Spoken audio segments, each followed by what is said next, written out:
the first choice, but I'm still a star. Loser, star, loser, star, loser, loser, loser, loser. The Moxy Show, also known as the Moxy Pirate Show and the Moxy and Flea Show, holds a unique and often overlooked place in animation history as Cartoon Network's very first original programming. It was a bizarre, experimental, and short-lived series that aired during the network's formative years from the early 90s. The show's centerpiece was Moxy, a wild, energetic, mischievous, and slightly unhinged anthropomorphic dog voiced by comedian Bobcat Goldthwait.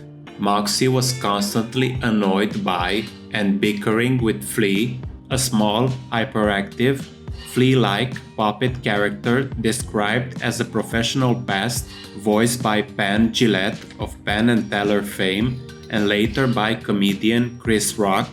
Flea lived in Moxy's fur and served as the straight man to Moxy's chaos. The main purpose of Moxy and Flea show was to introduce and wrap around classic cartoon shorts from the Turner Entertainment Library, primarily Hanna-Barbera cartoons like The Flintstones, The Jetsons, Scooby-Doo, Yogi Bear, Top Cat, Tom and Jerry, along with some Looney Tunes, Merry Melodies, and Popeye. Anarchic and chaotic, the show was defined by pure, unadulterated chaos. Moxy would constantly break the fourth wall, interrupt the cartoons, argue with Flea, smash things, yell, and generally create mayhem. There was little traditional structure in the show. It leaned heavily into self-referential humor, absurdity, and breaking cartoon conventions. Moxy knew he was hosting a show and would comment on the quality, length, and logic of the cartoons being shown. Improvisational feel, Goldthwait's manic, comedic style was central to Moxy's character. Much of the dialogue felt spontaneous and unhinged, contributing to the chaotic energy. Low-budget charm, the puppetry was deliberately rough and simple, adding to the show's quirky, underground feel. The ship set was basic. This contrasted sharply with the polished, classic cartoons it surrounded. Target audience, while ostensibly aimed at kids, the humor often had an edge that appealed more to teens and young adults, especially those familiar with Goldthwait's stand-up or Penn and Teller's work. It was a weird experiment for its time. Moxy's design is unsettling yet endearing look became iconic among those who remember it in those golden times. Moxy himself is credited as being Cartoon Network's first original character. However, he was not very popular or successful with the critics during his run, as confirmed by Andy Merrill, who worked on the show. It's remembered as one of Cartoon Network's earliest original productions and for its uniquely chaotic, low-budget charm. This is one of its most crucial historical points. Before Space Ghost Coast to Coast, which debuted later in 1994, and its successor, Cartoon Planet, Moxy was the very first program Cartoon Network produced itself rather than just airing acquired library content. It marked the network's first step towards becoming a creator of original animation. Pioneering format, it was an early experiment in the host cartoon block format that Cartoon Network would later refine with Cartoon Planet and eventually evolve into the ironic, absurdist cartoon character as talk show host style of Space Ghost Coast to Coast, a direct precursor to the adult-oriented television programming block that would become Adult Swim.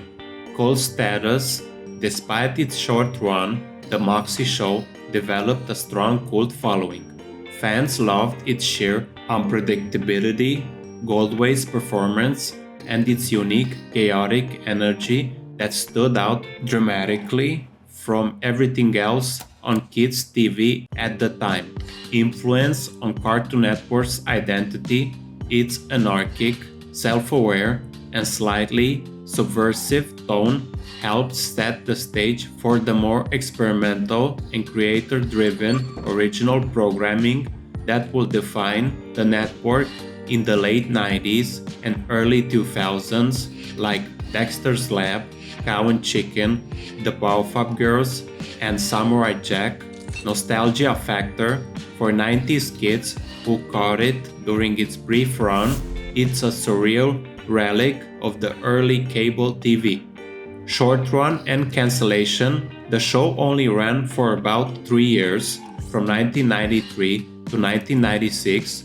Reason for cancellation likely included limited appeal, its niche humor and chaotic style weren't a broad enough hit for a young network.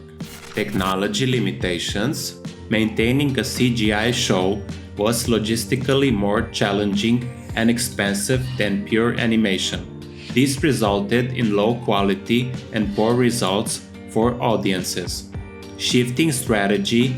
Cartoon Network was finding more success with purely animated originals like Space Ghost and soon to be What a Cartoon Show, the showcase that spawned Dexter's Lab, and all the iconic shows later, making the host format less central.